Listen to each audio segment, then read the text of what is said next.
మండలం.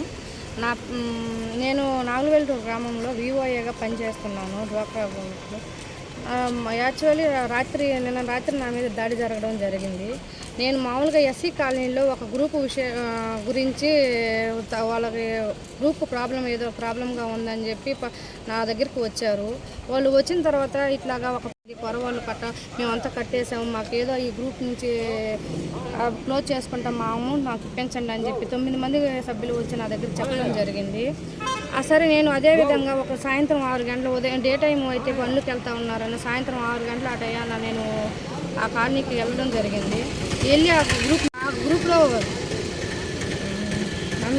వరలక్ష్మి అనే జూగుంట వరలక్ష్మి అనే ఒక సభ్యురాలు ఒక 65,000 లోన్ తీసుకొని 2.5 సంవత్సరం అయినా ఒక రూపాయి కట్టకుండా వాళ్ళు సభ్యులకు మధ్య వాగ్వాదం జరిగింది. ఇష్టం వచ్చినట్టు సభ్యుల్ని నేను వెళ్ళిన వివోఏగా నేను తిట్టడం జరిగింది. అది ఏమనగా అది దర్భాషలాడుకొని సరే రేపు పొద్దున బ్యాంకుకి పోయి తేల్చుకుందాము కానీ సర్ది చెప్పుకొని జరగడం వచ్చి నేను ఇంటికి వచ్చేసాను.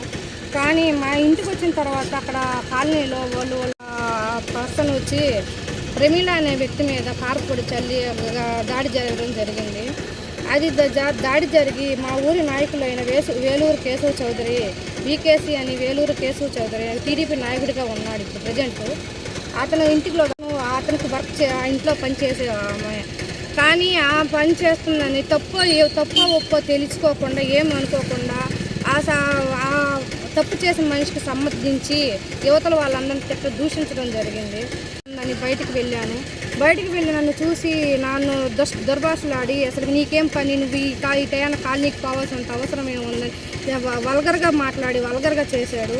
వల్గర్గా చేసినప్పుడు నేను అన్న ఇది చేయటం కరెక్ట్ కాదు కదా, నువ్వు అసలుకి మాకు కరెక్ట్గా మాట్లాడన్నప్పుడు అది మాట్లాడేదాను నీవేం చేసుకుంటా నీకు ఎవడున్నాడు అని చెప్పి ఆమె నా మీద చేసుకోవడం జరిగింది. చేసుకోవటం కాదు గుండెల మీద తన్నడం జరిగింది, ఎదురు రొమ్ముల మీద. ఒక ఆడది కొట్టడం అని తప్పు అని తెలుసు కూడా ఒక ఆడదాన్ని ఇష్టం వచ్చినట్టు 10 మంది నడి రోడ్లో కొట్టడం అనేది ఆ నాయకులు ఇట్లా చేయొచ్చా? టీడీపీ నాయకులతో ఉండి కొత్తగా పరిపాలనలో ఉండి చేయటం చాలా తప్పు కదా.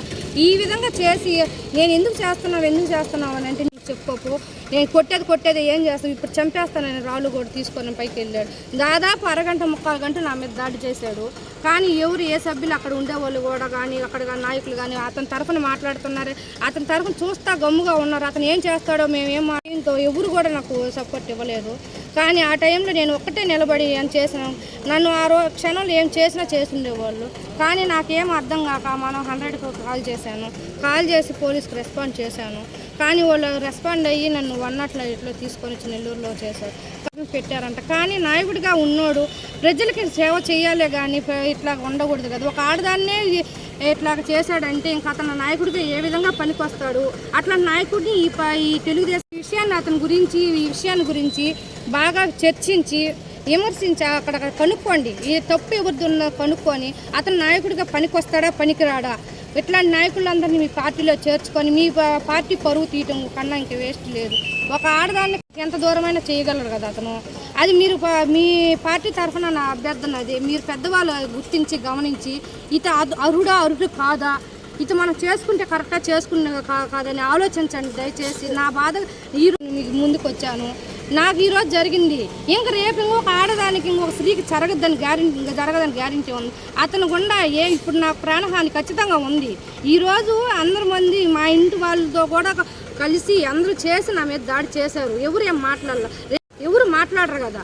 ఇంక నేను అందుకని నేను ఈ మీడియా ద్వారా ప్రతి ఒక్కరికి మీడియా మిత్రులందరికీ చెప్తున్నాను. అది కాక పార్టీ తరఫున వాళ్ళందరికీ కూడా చెప్తున్నాను, అతన్ని బలంగా శిక్షించి మీరు తప్పు ఎవరిదాన్ని ఆలోచించి మద్యం మత్తులో ఒక ఆడదాన్ని లాంగ్వేజ్ ఇప్పుడు తన తల్లి ఉంది, చెల్లి ఉంది, భార్య ఉంది, అందరూ ఉన్నారు కదా.